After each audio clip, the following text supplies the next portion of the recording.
নতুন প্রজন্মকে জানতে হবে এই দেশের চূড়ান্ত পর্যায়ে তিনটি ক্রান্তিকাল ছিল। এই তিনটি ক্রান্তিকাল সম্পর্কে নতুন প্রজন্মকে জানতে হবে।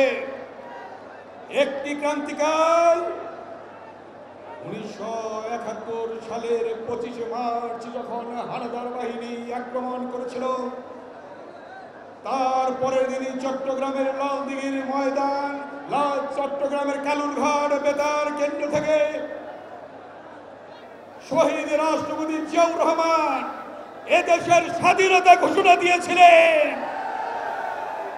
আর কেউ কিন্তু দেয় না। কি আপনারা জানেন? এটা জানেন? স্বাধীনতা সংগ্রাম শুরু হলো, সশস্ত্র সংগ্রাম শুরু হলো, মুক্তিযুদ্ধ শুরু হলো, দেশ স্বাধীন হলো।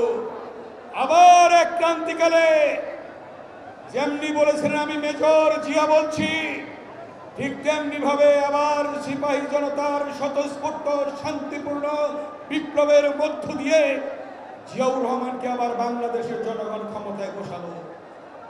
এরপরে ইতিহাস জানেন, গণতান্ত্রিক সরকারকে যখন হটিয়ে যখন স্বৈরশাসকের সাত ক্ষমতা দখল করে গণতন্ত্র হত্যা করে, তখন এই বাংলাদেশে প্রথম ঘর থেকে বেরিয়েছিলেন শহীদ রাষ্ট্রপতি জিয়াউর রহমান উত্তরসূরি দেশনেত্রী বেগম খালেদা জিয়া। বেগম খালেদা জিয়ার দীর্ঘ 9 বছর আন্দোলন সংগ্রামের মধ্য দিয়ে আমরা পেলাম নতুন করে গণতন্ত্র। সেই গণতন্ত্র পাওয়ার পিছনে আপনারা দেখেছেন এই সর্বদলীয় ছাত্রকে যখন গঠন হয় 90-এ, এই জায়গায় প্রথম আমাদের উপর আক্রমণ করে এবং এর পরবর্তী সমাবেশ ছিল প্রেস ক্লাবে।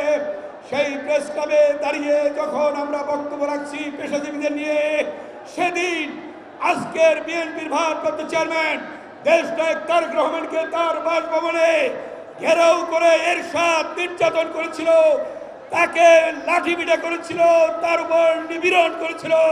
এখনো তারেক রহমানের পিঠে দেখবেন 11টি কালো দাগ আছে। তারেক রহমান সেদিনও কিন্তু আন্দোলনের কর্মসূচিতে অংশগ্রহণ করেছেন 90-এ। তার পরবর্তী ইতিহাস জানেন?